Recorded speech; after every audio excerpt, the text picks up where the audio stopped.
अस्सलाम वालेकुम बच्चों। क्या हाल चाल है भाई? आप लोगों के ठीक ठाक हैं?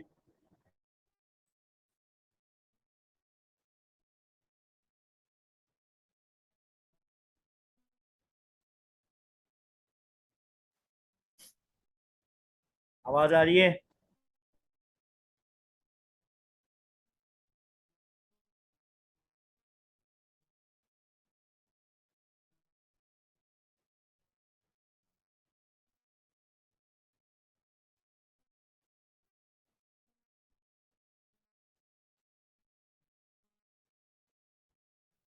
आए बच्चों, आवाज़ आ रही है?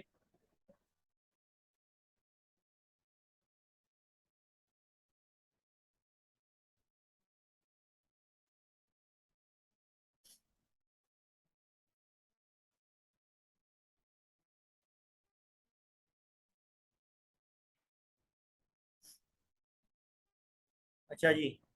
देखिए, हमारे पास हमने प्रीवियस क्लास में जो टॉपिक पढ़ा था वो था सिंप्लीफिकेशन। ठीक है।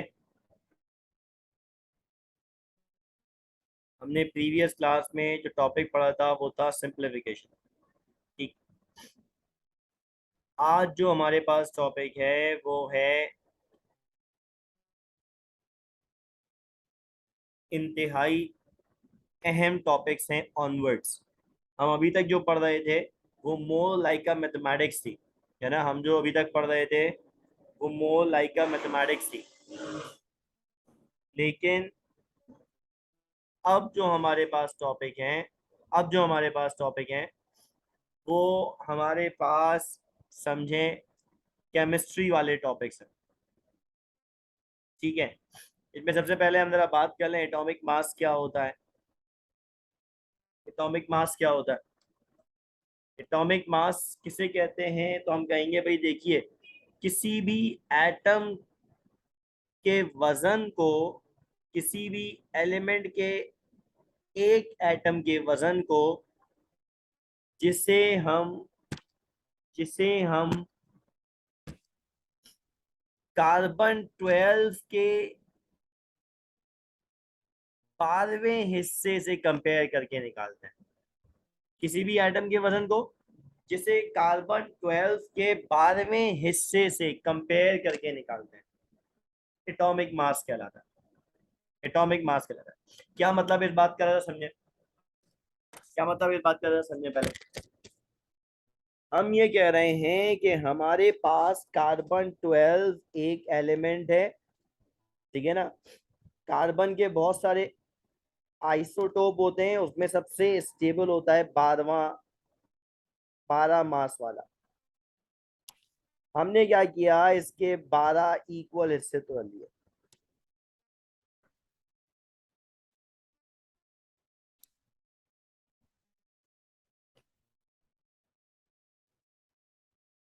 मानो हमने इसके क्या किए, 12 इक्वल हिस्से कर लिए। अब हम किसी भी एक हिस्से की बात करें तो ये कहलाएगा 1/12 पार्ट ऑफ द कार्बन 12, है ना। कार्बन के 12वें हिस्से की बात करेंगे तो ये कहलाएगा कार्बन का 1/12 पार्ट। अब ये हमारा स्टैंडर्ड है, तो हर एटम के वजन को इस फ्रेगमेंट से कंपेयर करके मालूम किया जाए तो ये कहलाएगा एटॉमिक मास। ठीक है। तो एटॉमिक मास की एक्चुअल डेफिनेशन ये है। हाँ, एक डेफिनेशन आप और भी पढ़ दें, आपने वो अपने 9 क्लास के अंदर पढ़ी होगी। क्या? कि प्रोटॉन की तादाद को और न्यूट्रॉन की तादाद को, कहाँ रहते हैं ये? न्यूक्लियस के अंदर। तो प्रोटॉन की तादाद को और न्यूट्रॉन की तादाद को अगर आप ऐड कर दें तो ये क्या कहलाएगा? Atomic mass. लेकिन ये बात कि ये एटॉमिक मास है, मुकम्मल तौर पे दुरुस्त नहीं है। इसका असल नाम एटॉमिक मास नहीं है, ऑल्दो हमारे यहाँ तो पढ़ा जाता है। लेकिन इसका असल नाम एटॉमिक मास नहीं है, बल्कि इसका जो असल नाम है ना, इसका जो असल नाम है ना, किसका? प्रोटॉन और न्यूट्रॉन की तादाद का मजमुआ। इसका जो असल नाम है ना वो कहलाता है मास नंबर, इसे कहते हैं मास नंबर। ठीक है, इसे कहते हैं मास नंबर। खैर, हमारे लिए तो हमारे लिए तो ये भी चलता है, ये चलता है। लेकिन अच्छा क्या हो, तुम ये डेफिनेशन याद रखो। अच्छा क्या हो, तुम ये डेफिनेशन याद रखो।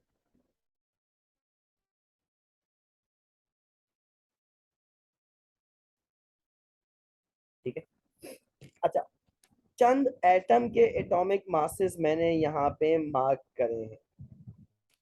आप लोग अपने रजिस्टर में इसी तरह इन्हें उतार लें। ये पेज जो रजिस्टर का है, इसे आप प्रोमिनेंट करिएगा। ये बहुत ज्यादा काम आएगा, ये बहुत ज्यादा काम आएगा। तो ये जो टेबल मैंने बनाया है एलिमेंट और उनके एटॉमिक मासेस, इसे अपने पास नोट कर लें। ये इंतहाई अहम है, ये इंतहाई अहम है, बहुत काम आने वाला है, बहुत काम आने वाला है। ठीक है। अच्छा भाई, एटॉमिक मास को मेजर किस में किया जाता है? तो हम कहते हैं एक तो टर्म है हमारे पास एएमयू, एटॉमिक मास यूनिट, और एक है ग्राम पर मोल, ग्राम पर मोल। ठीक है, ग्राम पर मोल। इन दोनों में एक बेसिक डिफरेंस है, अगर याद कर लो तो बड़ा अच्छा हो जाएगा, याद कर लो तो बड़ा अच्छा हो जाएगा। अगर मैं किसी एक एटम, वन एटम या वन मॉलिक्यूल के वेट को डिस्कस करूं, एक एटम के या एक मॉलिक्यूल के वेट को डिस्कस करूं, तो वो एएमयू में आ जाएगा। लेकिन अगर मैं डिस्कस करूं 6.02 एक्सपोनेंशियल 23 एटम्स के लिए या मॉलिक्यूल्स के लिए, तो फिर जो टर्म इस्तेमाल की जाएगी वो है ग्राम पर मोल, ग्राम पर मोल। ठीक है। असल में क्या होता है बच्चों, एक एटम का वजन या एक मॉलिक्यूल का वजन बहुत कम होता है। कितना कम होता है जानते हो? हम कहते हैं यार, एक एटम का वजन जो है, हाइड्रोजन एटम की बात करो, या कहो 1 AMU, 1 AMU का वजन इंतहाई कम होता है। अगर मैं ग्राम में बताऊं ना तुम्हें, तो कितना होगा? 1.66, 10⁻⁻24 ग्राम। इतना कम वजन है ये।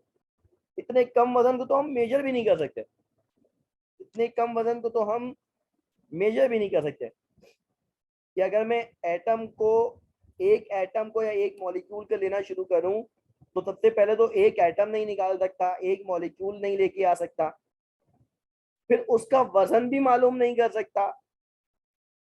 तो इसके लिए हमने एक नई टर्म या एक बेहतर यूनिट डिजाइन किया, और वो कहलाता है ग्राम पर मोल, ग्राम पर मोल, है ना।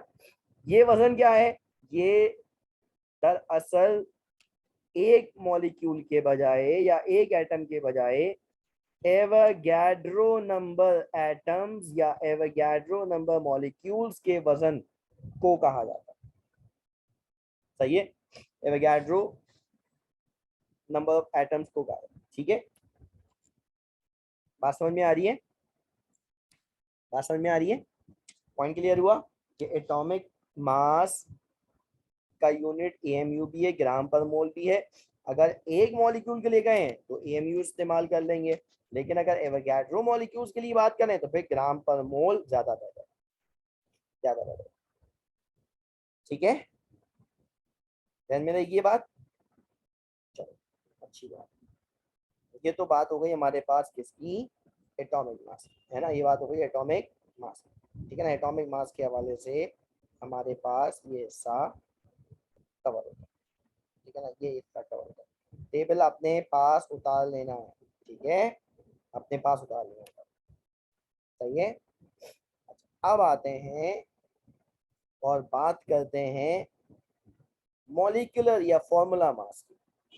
मॉलिक्यूलर या फॉर्मूला मास की। अब इसका मतलब समझो भाई, देखो अगर एक एटम दूसरे एटम से कंबाइन हो जाए तो अब उसे हम या तो मॉलिक्यूल कहेंगे या फॉर्मूला यूनिट कहेंगे, या तो मॉलिक्यूल कहेंगे या फॉर्मूला यूनिट कहेंगे। इन दोनों में फर्क क्या होता है? इन दोनों में फर्क क्या होता है, तो पहले तो वो समझ लो, मॉलिक्यूल क्या है और फॉर्मूला यूनिट क्या है।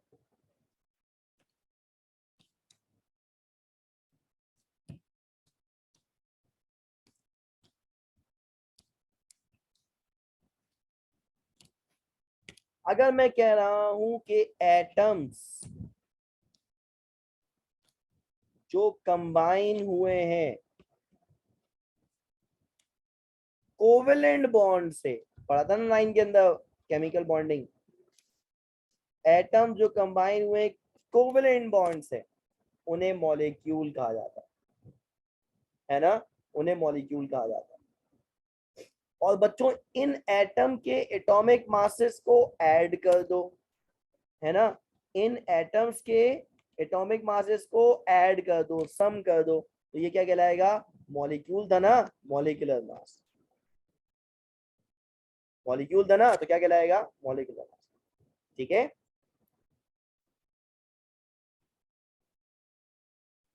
ठीक है। अच्छा अब मतलब सुनो, क्या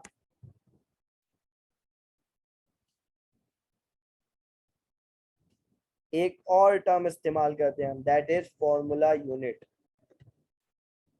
या फॉर्मूला भी कहते हैं इसको, फॉर्मूला भी कहते हैं, सिंपलेस्ट फॉर्मूला भी कहते हैं। फॉर्मूला यूनिट क्या है? फॉर्मूला यूनिट क्या है?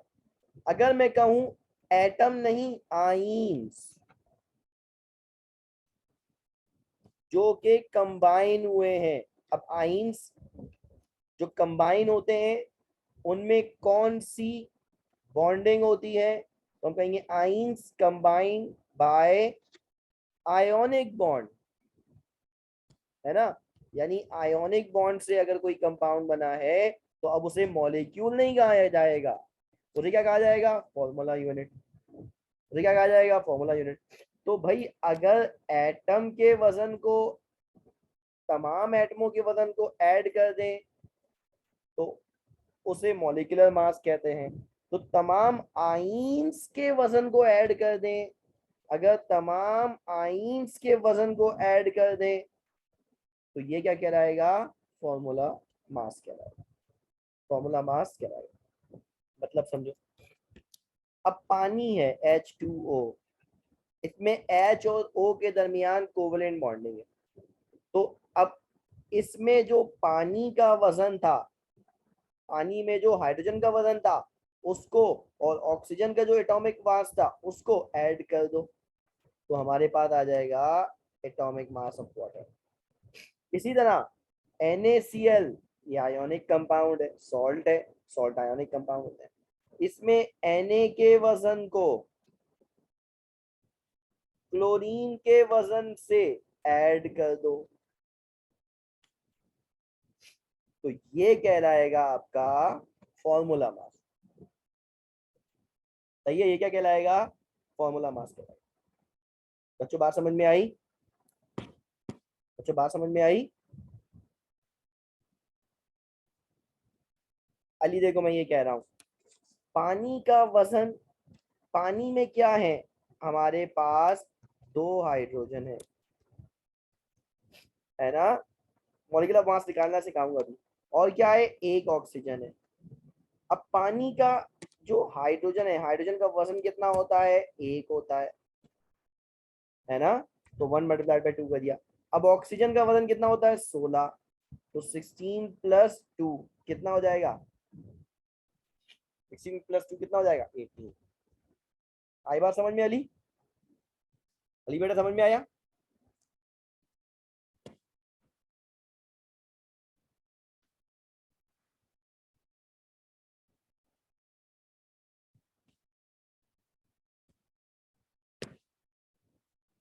चलो अब एक काम करते हैं, चंद एलिमेंट के एटॉमिक मास से मॉलिक्यूलर मास मालूम करना सीखते हैं। ठीक है, चलो पहले पानी की बात कर लेते हैं। पानी की बात कर लेते हैं। देखो क्या है, सबसे पहले तो तुम ये बताओ इसके अंदर कौन कौन से एलिमेंट है, तोड़ के लिख लो। तो हम कहेंगे भाई इसमें 2 हाइड्रोजन है, 1 ऑक्सीजन। सही है। अच्छा भाई हाइड्रोजन का वजन कितना होता है, तो हमने बोला नंबर हाइड्रोजन के कितने, 2, और हाइड्रोजन का वजन कितना होता है, 1। नंबर ऑक्सीजन के कितने, 1, और ऑक्सीजन का वजन कितना होता है, 16। फिर ये क्या हो जाएगा, 2 + 16। क्या आंसर आ गया, 18। अब अगर ये एक मॉलिक्यूल है तो AMU लिख दो, और अगर ये एवोगाड्रो नंबर है, मॉलिक्यूल की तादाद 6.02 एक्सपोनेंशियल 23 है, तो फिर ग्राम पर मोल लिख देना। बात समझ में आई, बात समझ में आई, क्लियर है, क्लियर है। देखो अब सेम काम क्या है भाई, एक कार्बन है, एक कार्बन है, 2 ऑक्सीजन। कार्बन का एटॉमिक मास कितना होता है, याद करना पड़ेगा। ऑक्सीजन का कितना होता है, याद करना पड़ेगा।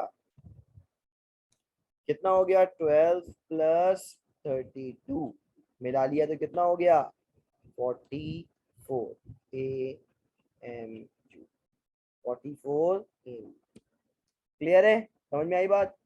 हाँ बेटा अफीफा सुहेल, बेटा कोई सवाल पूछना है आपको, या आपने ऐसे ही फजा में हाथ बुलंद किए हैं ये बताने के लिए कि समझ में आ गया। अफीफा कोई सवाल पूछना है, दो, अफीफा ने हाथ नीचे कर दिया, इसका मतलब ये है कि अफीफा को कोई सवाल नहीं पूछा। बेटा मैसेज में बता दिया करो समझ में आया या नहीं आया, तो ये मैसेज में बता दिया करो, चैट बॉक्स के अंदर बता दिया करो समझ में आया या नहीं आया। अच्छा बताओ भाई, सबको समझ में आया कार्बन डाइऑक्साइड का मास कैसे निकाला मैंने, मॉलिक्यूलर मास, सबको समझ में आ गया।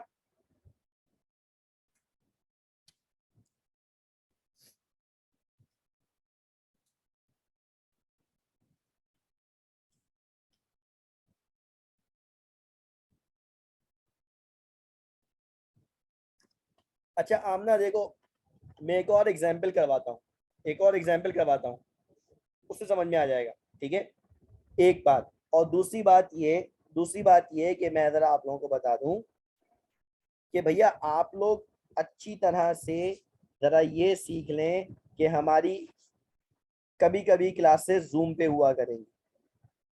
ठीक है, तो उसके लिए चंद बातें अपनी अच्छी तरह जहन में रख लें, और वो क्या, कि जब आप क्लास में इंटर हो तो अपने नाम और वो जो आपका आईडी कार्ड नंबर है ना, आईडी कार्ड नंबर है ना, वो लाजमी मेंशन करें, नाम के साथ आईडी कार्ड नंबर लाजमी मेंशन करें।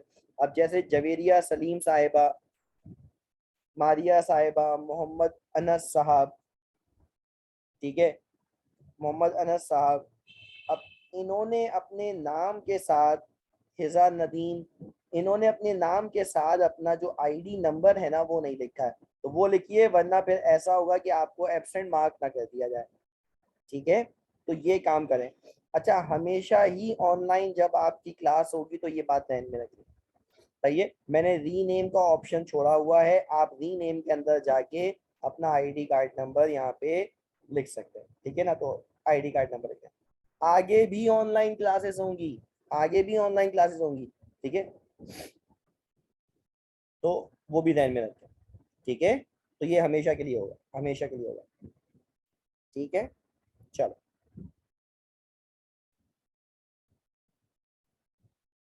अभी जब कुछ स्टूडेंट्स,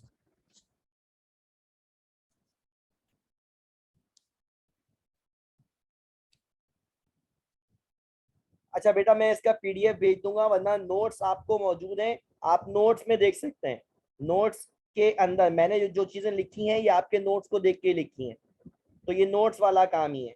ठीक है, नोट्स वाला काम ही है, आपको नोट्स मिल गए थे ना, वही वाला काम बेटा। ठीक है, बस एग्जाम्पल वगैरह जो मैं करवा रहा हूँ वो जरा ध्यान में रखो। अब देखो H2SO4 की बात करते हैं।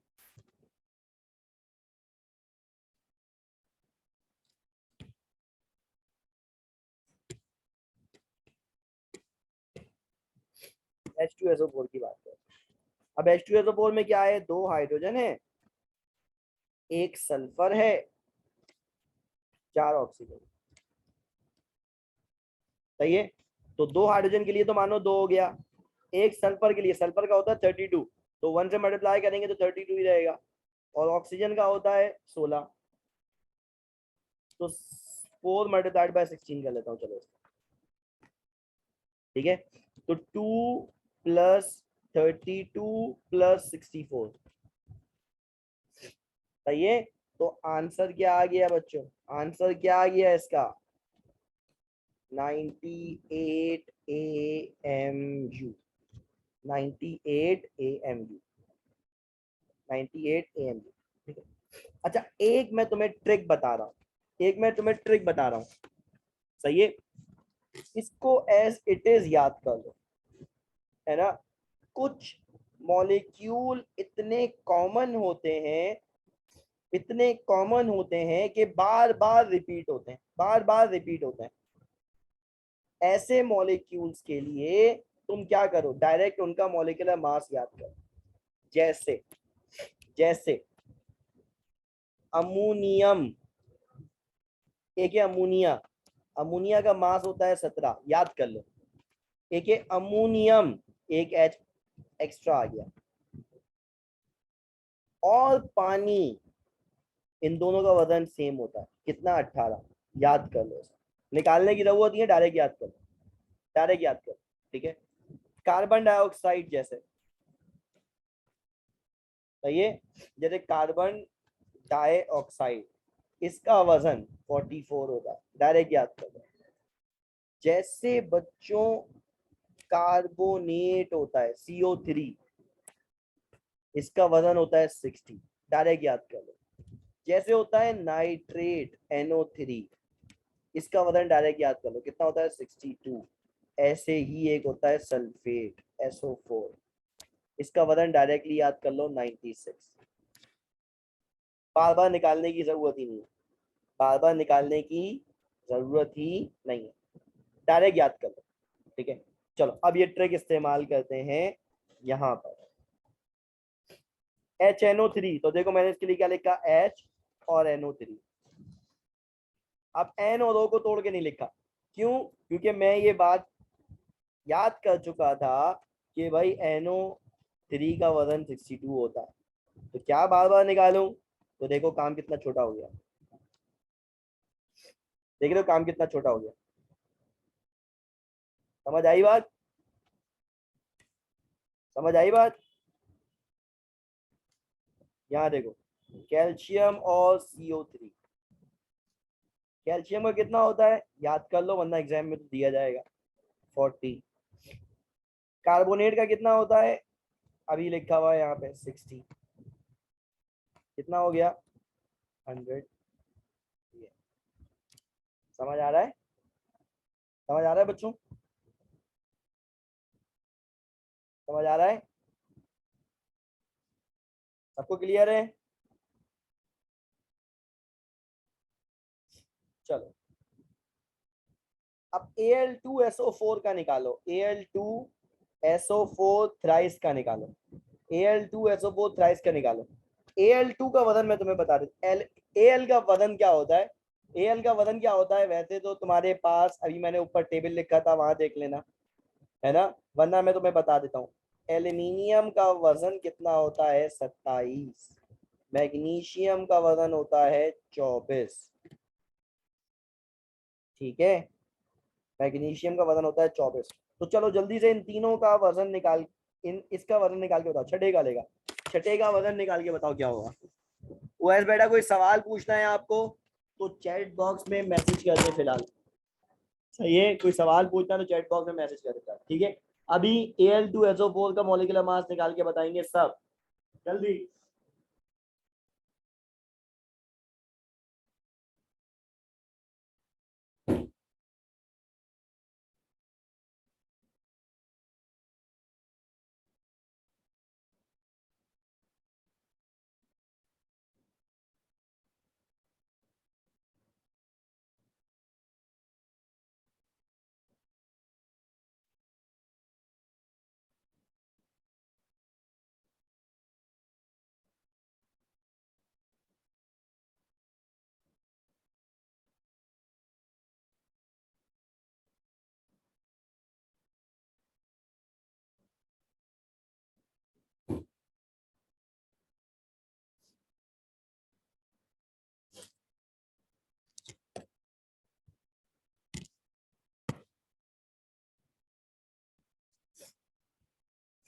नहीं भाई मारिया ये नहीं है, मारिया ये नहीं है बेटे।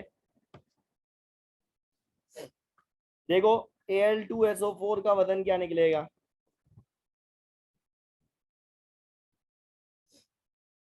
342। जहां से वेरी गुड, जहां से वेरी गुड, जहां से शाबाश।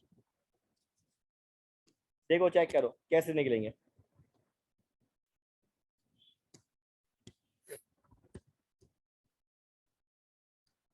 दो एल्यूमिनियम है, तीन सल्फेट है, सल्फेट को नहीं तोड़ दें हम। एल्यूमिनियम का वजन 27, सल्फेट का वजन 96। कितना हो गया ये?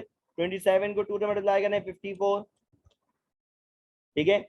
और ये हो गया 288, ऐड कर दो तो कितना बन जाएगा? 342।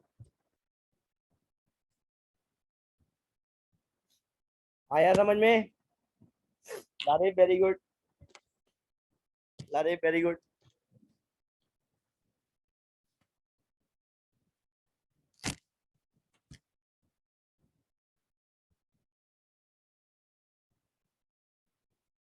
मारिया बेटे, मारिया देखो, अगर मैं 96 को 3 से मल्टीप्लाई करूं, 96 को 3 से मल्टीप्लाई करूं तो इसका आंसर 288 आएगा ना बेटा? आई बात समझ में? आई बात समझ में? ठीक है। अच्छा अब देखो, अब देखो ये कैसे होगा, ये कैसे होगा? Magnesium plus sulphate. अब 7 पानी के मॉलिक्यूल है और डॉट दिया हुआ है, डॉट दिया हुआ है। डॉट का मतलब मॉलिक्यूलर मास निकालते हुए, मॉलिक्यूलर मास निकालते हुए डॉट का मतलब प्लस ही होता है, मल्टीप्लाई नहीं लगा देना।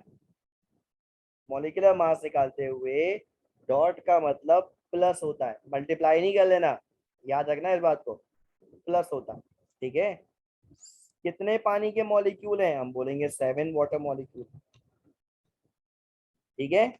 अब देखो मैग्नीशियम का वजन 24, सल्फेट का वजन 96, पानी का वजन 18 अभी हमने लिखा था,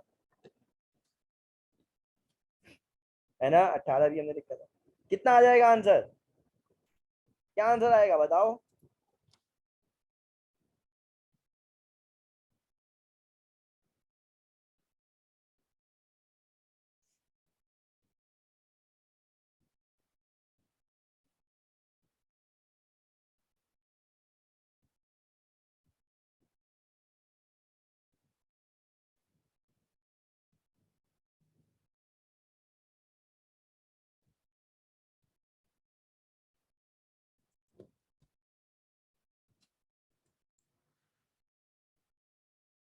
टू 46, वेरी गुड, शाबाश।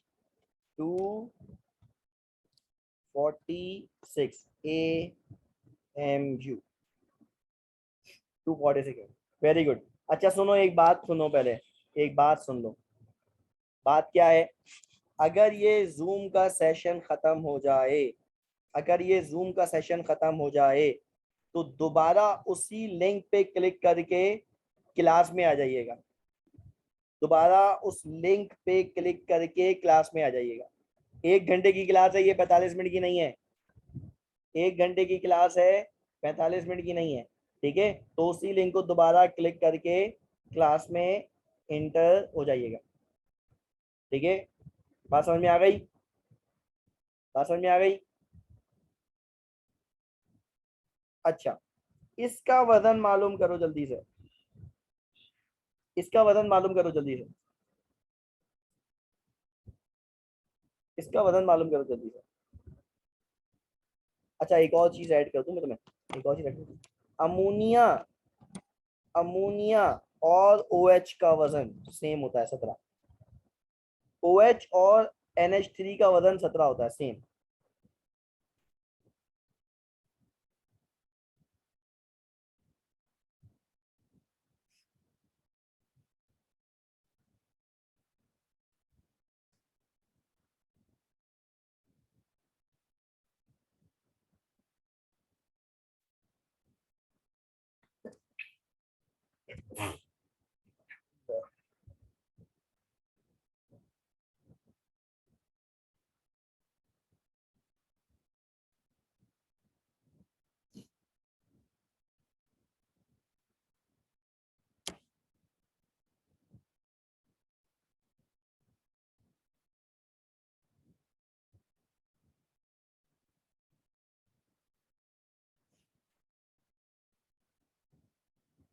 हाँ भाई, जल्दी से बताओ कि इसका आंसर क्या था।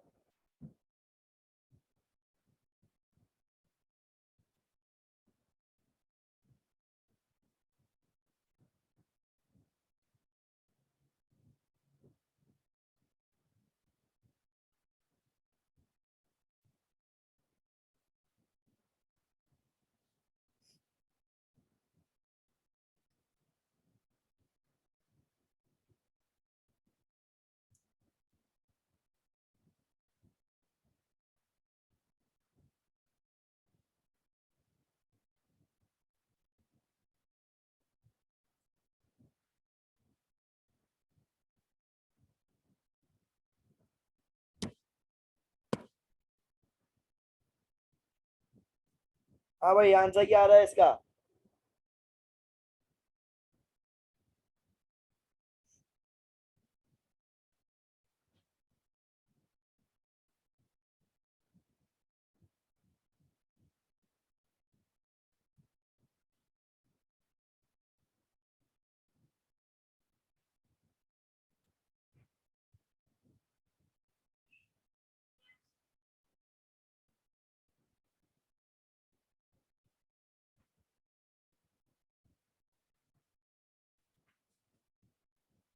306।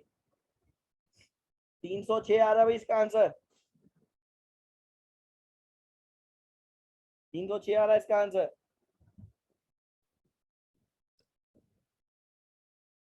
चलो चेक कर, चेक कर। एल्यूमिनियम में 3 OH है। ठीक है। अब 2 एल्यूमिनियम ये मजीद आ गए। 2 एल्यूमिनियम ये होगा, 1 एल्यूमिनियम ये हो गया। कितने होगा एल्यूमिनियम? 3। तो चलो इसको 3 लिख देता हूँ। ठीक है। फिर क्या है? 3 ऑक्सीजन है। और क्या है? 6 पानी के मॉलिक्यूल है। ऐसा ही है। 6 पानी के मॉलिक्यूल है। 288 आ रहा। 288 सही है भाई, 288 आ रहा। जमीला बिल्कुल सही है, 288 आ रहा। तो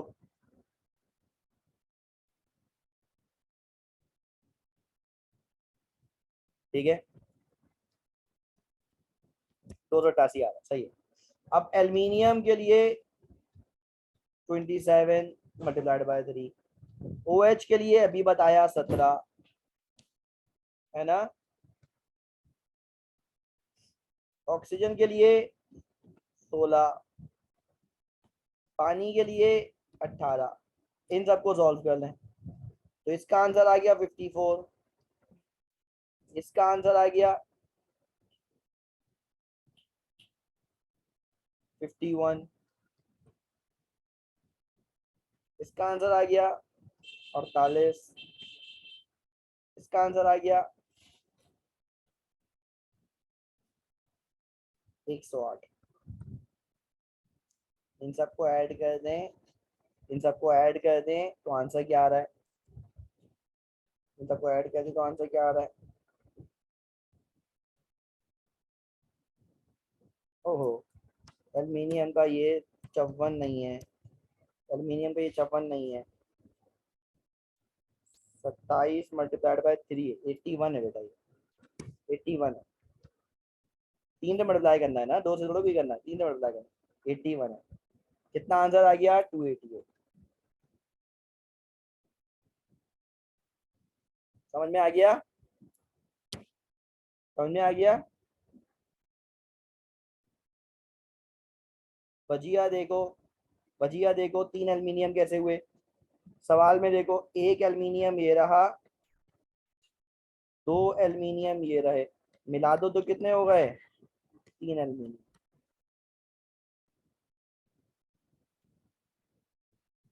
आगे समझ में बात?